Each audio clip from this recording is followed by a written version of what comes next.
Here is a question a child can answer. Which is bigger, 9.11 or 9.9? 9.9, obviously. But for a while, a lot of AI models got this wrong. They would insist 9.11 was bigger. You could correct them, they would apologize, then do it again on the next question. Now here is the strange part, the part this whole episode is about. When a model makes a mistake like that, you cannot open it up and read why. There is no line of code that says compare the decimals. No breakpoint to set, no error message, no log to check. The thing that made the mistake is billions of numbers and not one of them is labeled. With any other tool a human built, you could trace the fault. Here you cannot. So how would you ever find the bug? Today we do something that, until recently, sounded impossible. We look inside the machine and start to read its mind. Most people hold one of two beliefs about this, and both are wrong. The first is that AI is just code, so of course an engineer could read it line by line and spot the mistake, the way you would in any program. The second is the gloomy opposite, that what is inside is pure noise, a black box nobody will ever understand. The truth lives in the surprising space between them. Take the first belief. Normal software, a person wrote every line, so when it breaks you stop it mid-run, read any variable, follow the logic back to the fault. You built it so you can debug it. A neural network is the exact opposite. We do not write its knowledge, we grow it. We show it oceans of text and nudge billions of numbers until it gets good at predicting what comes next. Nobody types in a single fact. The facts settle into the numbers on their own. In the words of the people who build these systems, the result is grown more than it is built, and its inner workings arrive inscrutable, even to them. So no, you cannot just read it like code. But the gloomy belief is wrong too. The noise is not random, and in the last few years a small field has built tools to start reading it anyway. They call it mechanistic interpretability, a microscope for the inside of a model. Not a finished science, not a magic explainer, but real instruments pointed at a real object, returning real readings. And to see why we even need a microscope, you first have to see how strange the object is. Start with why the inside looks like a storm at all. Remember from Season 1 how a fact actually lives in a model.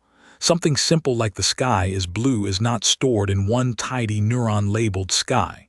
It is smeared across billions of weights, a little bit everywhere, none of it in any one place. Open the model expecting a filing cabinet and you get fog. For a long time, that is where the story stopped. But here is the turn that makes this whole field worth an episode. In 2024, researchers took that exact 9.11 bug and actually found the culprits inside an open model. A small cluster of internal features that oddly also light up for Bible verse numbers and for dates. And in a date, 9/11 really does come after 9/9. The model was treating the decimal like a date. When they quietly turned those features down, its accuracy on the comparison jumped. They did not guess at the cause from outside. They reached into the fog and found it. So how can knowledge be everywhere and nowhere at once? The answer is a trick so elegant it took years to spot. A model holds far more distinct concepts than it has neurons to store them in. If each concept needed its own dedicated neuron, the model would run out almost immediately. So it does something cleverer. In a flat sheet, you can fit only two truly perpendicular arrows. Add a third dimension, you get three. But relax that to almost perpendicular, and suddenly you can pack hundreds of directions into the same space, all pointing slightly differently. In a space with many dimensions, that number explodes. So instead of one neuron per concept, the model stores each concept as one of these overlapping directions. Many ideas, sharing the same few neurons, told apart by which way they point. This packing trick has a name: superposition. Superposition is not free, and the price tag explains a years-old mystery. It only works because concepts are sparse, meaning at any one moment only a handful are actually active. The model is betting that DNA talk and Hebrew text and a web request almost never show up in the same breath, so they can safely share the same wiring. The price it pays is interference. a faint crosstalk between concepts that overlap. And here is the symptom that confused researchers for years. Watch a single neuron. It lights up for a stretch of DNA, also for Hebrew text, and again for an internet request. 3 unrelated things, 1 neuron. People used to find this baffling, as if the neurons were nonsense. We have a name for it now, a polysemantic neuron, many meanings in one unit, and it is not nonsense at all. It is exactly the shadow that superposition casts. The stunner is that this packing is not even messy. Ask a tiny model to fit 5 concepts into a 2-dimensional space, and the directions snap into the 5 points of a perfect pentagon. Geometry hiding inside the fog. If concepts are this tangled together, how do you ever pull one clean idea back out? Here is the naive instinct, and it fails. You might think, just read the neurons one by one and write down what each means. But we just saw, 1 neuron means 3 things at once. Reading neurons gives you gibberish. So researchers built an untangler. It is called a sparse autoencoder, and the idea underneath it is simple even if the name is not. You take the model's tangled activity at some layer and re-express it in a much wider layer, with many more units than the original, but with a strict rule. Only a tiny handful of those units may fire at any one time. Forced to be that sparse, each unit has no choice but to specialize, to stand for one clean thing instead of 3 muddy ones. Tangle goes in, clean separated concepts come out. Then it folds the clean version back down to check it can rebuild the original. If it can, you have found the real ingredients. That is the microscope's main lens. Does this actually work on a real model or only on a toy? That is the right question, and the answer arrived in 2 steps. In 2023, it was a proof of concept on a tiny model. They untangled around 500 neurons into roughly 4,000 clean features, recognizable things like legal language or DNA sequences or Hebrew script. Small but unmistakably real concepts pulled out of the fog. Then in 2024 came the leap. They scaled the same technique up to a real production-grade model, the kind people actually use, and pulled out features by the million. And not just dry topics. Features for deception, for flattery, for sycophancy, the habit of telling you what you want to hear, for specific safety concerns. The model had quietly learned all of these, and now, for the first time, you could point at them. One caveat, and it matters for honesty. These are not the model's true atoms, exact and final. They are interpretable approximations, a clean sketch that always leaves a little reconstruction error behind. Useful, readable, and never the whole picture. And here is the part you do not have to take on trust, because the microscope is no longer locked in one lab. These feature libraries are now public. You can open a browser right now and click through the actual concepts a real model has learned, with tools like Neuronpedia, even freely released untanglers for open models. A few years ago, the inside of a frontier model was a rumor. Today, a curious person with no special access can scroll through its concepts like a card catalog. That is the spirit of this field. Not a priesthood that promises it understands the machine, but a set of instruments anyone can pick up and check. So now we can read the model's concepts, its nouns, the things it knows about. But a noun is not a thought, and a label is not proof. A fair objection needs an answer. Are these features real levers on the model, or just pretty names we paint on after the fact? So here is the experiment that settles it, the most vivid demonstration in the field. A feature is a direction inside the model. If you reach in, add more of that direction to its thinking, and the behavior actually changes, then the feature is a real lever, not just a label. So researchers turned one feature all the way up, a feature for the Golden Gate Bridge, to roughly 10 times its normal strength. And the model became obsessed. Ask it how to spend $10 and it suggests driving across the Golden Gate Bridge. That was not a clever prompt. It was a surgical edit inside the model's mind. Even more striking, across many open chat models, the whole decision to refuse a harmful request rides to a first approximation on a single direction, found by simple averaging. Erase that direction, and the model stops refusing things it should refuse. Add it back too strongly and it refuses perfectly harmless questions like asking about the weather, a whole safety guardrail hinging on one arrow in a vast space. That is a security lesson a later episode returns to. The point for now, these are not labels, they are controls.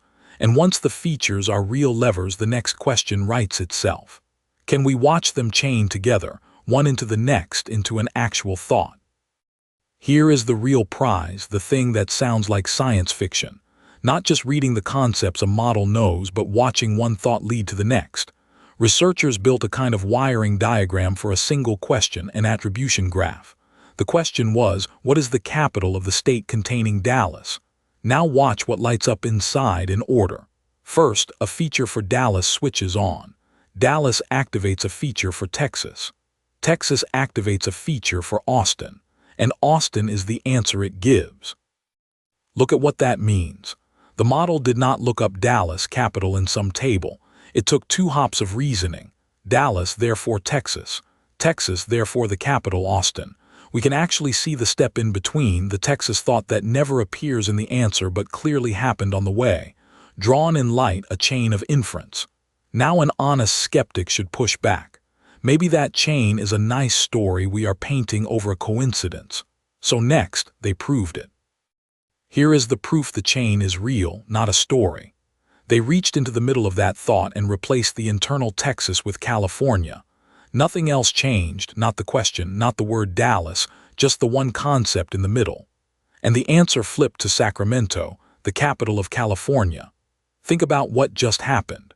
We edited a single thought halfway through the reasoning, and the conclusion followed it perfectly, the way knocking one domino changes where the line ends. That is not a coincidence we are narrating. That is cause and effect we can steer. And it gets stranger in a way that overturns something everyone repeats about these models. Give the model a couplet and ask it to finish a rhyme. Long before it writes the second line, it activates the word it intends to rhyme to, the one that belongs at the very end, then writes the whole line so it lands on that word. It plans ahead, and we can prove it. Suppress the planned word, say rabbit, and the model replans on the fly and aims the line at a new rhyme like habit. For years we said it just predicts the next word, one at a time, no foresight. Here it is, caught planning a future word and building toward it. So we have solved it, right? We can read minds now, no. And the honesty here is not a footnote, it is the whole point of the episode. That same year, one major lab publicly stepped back from these fancy feature tools for a key safety task. Why? Because a boring old method, a simple linear probe, matched or even beat them once you tested out of distribution, on data unlike the training set. For finding a concept you already know you are hunting for, you often do not need the expensive microscope at all. Then a careful study did something clever. It built data with a known correct answer so you could actually grade the tool. On that synthetic test, the untangler recovered only about 9% of the features it should have found, even while it rebuilt the original activity well. And a plain random baseline scored about as well as the carefully trained one. Read that twice. Good reconstruction is not the same as real understanding. Even the showpiece, those gorgeous circuits, is humble. The team behind them gets a satisfying, clear picture on only about a quarter of the prompts they try, and each one costs hours of expert effort to untangle by hand. This is a young science being honest about its own readings. So here is the frame to carry for the rest of this season, a single sharp distinction. Today, interpretability is a microscope, not yet a debugger. Hold those two words apart because the difference is everything. A microscope lets you look. You point it, you peer in, and sometimes, with effort and luck, you see real structure that was invisible before. A debugger lets you fix. You find the fault, set a breakpoint, correct it reliably on demand. We have built the microscope. We can look sometimes on some prompts with real labor. What we cannot yet do is open any model, find any bug like that 9.11 mistake, and reliably repair it the way you would patch normal software. The gap between looking and fixing is exactly the gap this field is trying to close, and that is not a confession of failure. It is an honest snapshot of where a brand new science actually stands. In just a few years, we went from pure fog to a microscope with public lenses. That is real progress, named correctly. One last question, and we have to handle it with care, because it is exactly the kind of result that gets ripped out of context into a scary headline. If researchers can inject a thought into a model from outside, can the model itself notice something was put there? A 2025 experiment tried it directly. They injected a concept, say, all caps shouting, straight into the model's internal activity, then simply asked, "Do you detect an injected thought?" Sometimes the strongest model named it correctly, occasionally even before that concept would have shown up in its own output, which hints it is reading an internal state and not just guessing from what it already said. That is genuinely interesting. Now the guardrails in the researcher's own words. At the very best setting, the strongest model managed this on only about 1 in 5 tries, roughly 20% at best. Failure was the norm, 4 times out of 5. They called the ability, and I am quoting, highly unreliable and context-dependent, and they explicitly did not claim this is human-like self-awareness or any kind of inner experience. They chose a deliberately narrow phrase, functional introspective awareness. So here is exactly what it shows. A fragile, roughly 20% at best, unreliable functional ability to sometimes report on an internal state, which we trust only because we controlled the thought we put in. What it does not show, and what the authors themselves rule out, is consciousness. There is no one in there, and they are the first to say so. So step back and look at the shape of the whole thing. We grew a mind we do not fully understand. That sentence should sound strange because it is strange and it is true. We built it, it works, and for years we could not see inside it at all. Then, in just a handful of years, a young field handed us a microscope. Concepts are packed as overlapping directions, superposition. Untanglers pull those directions out as clean, readable features, with public lenses anyone can look through. Steering proves the features are real levers, and we traced an actual thought, Dallas to Texas to Austin, and redirected it on purpose. Then we were honest about all of it. A microscope, not yet a debugger. We can look sometimes with effort. We cannot yet reliably fix, and we are very far from any claim that we understand how it thinks or that there is a someone in there to understand. That gap between a mind we grew and a mind we can read is exactly where the rest of this season lives. Now that you have seen why the inside is so hard to read, we can finally go under the hood and see how the machine actually runs.